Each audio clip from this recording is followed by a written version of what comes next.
Just wondering what about Toronto stood out to you? Why Toronto when you had other options?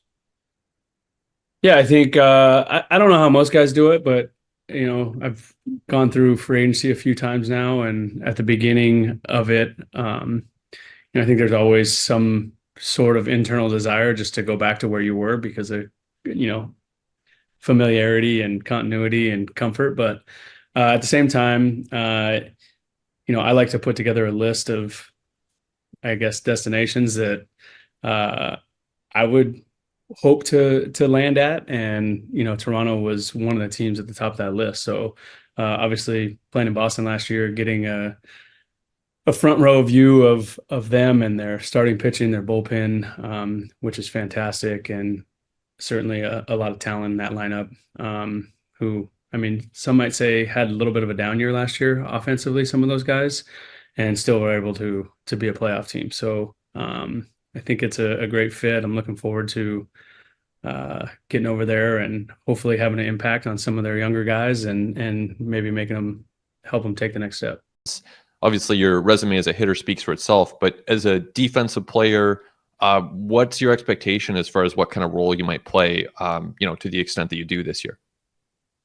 Yeah, I mean, I like to keep my goals and expectations pretty simple. My job is to be available for Snyder in any way he needs me for as many games as I possibly can. So I want to be healthy. I want to be on the field for 162, and I want to let Snides plug me in wherever he needs me to play. If that's playing a lot of third base, I'll be ready to play third base. If it's spelling Vlad at first, I'll be ready for that. And if it's mainly a DH role, like that's great too. So I get asked all the time what's my favorite position, and it's literally just being in the lineup, right? I don't really care where I'm playing.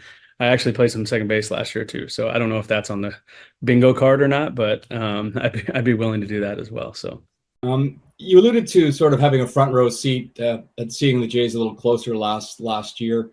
What stood out to you about some of the individuals in terms of talent and upside, perhaps? I mean, obviously the starting pitching is fantastic there.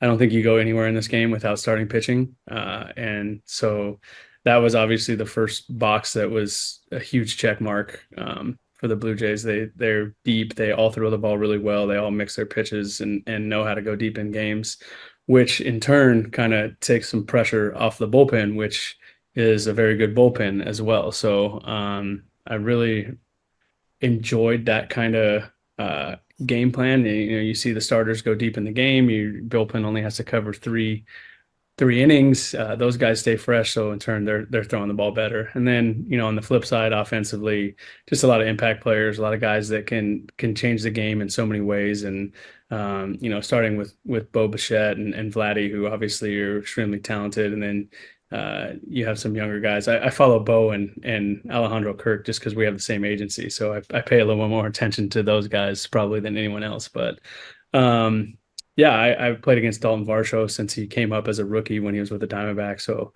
there's some familiarity there. Gavin Biggio, you have those three guys whose dads all played in the big leagues.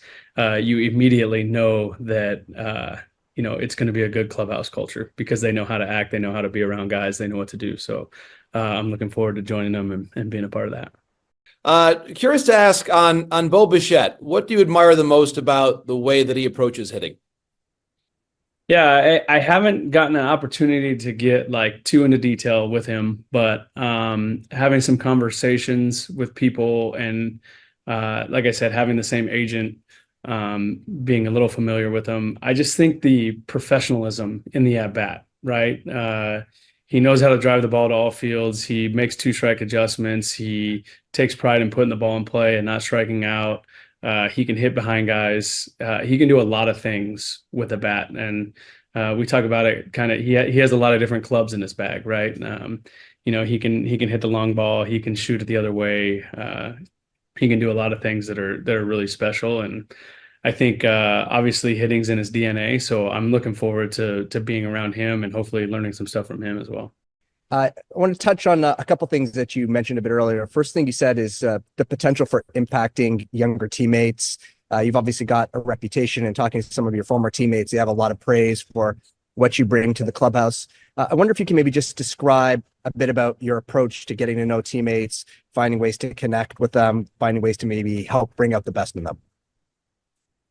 Yeah, so this was a little different. Last year was the first year I was walking into a new clubhouse in a long time and having to meet a lot of new faces. And like I said, I played with the Dodgers for a long time. I won a World Series with them. I made a couple All-Star teams with them. So the stuff on the back of the card is there, obviously, but that doesn't mean when you walk in a room, people just respect you because you did some cool things in the past.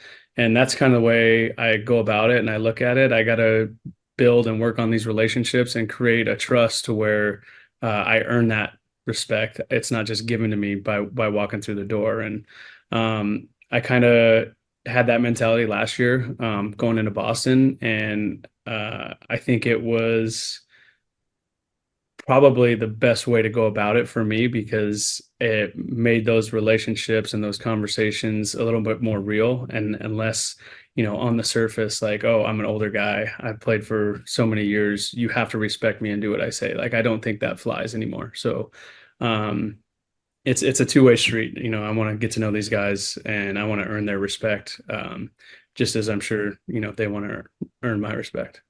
앞선 영상은 1월 30일 토론토와 계약에 합의를 했던 저스틴 터너가 지난 금요일에 현지 기자들과 줌에서 가졌던 첫 인터뷰 장면인데요. 다른 선수들과는 다르게 상당히 진지한 대화들이 오고 갔었다는 걸 보면서 느끼셨을 것입니다.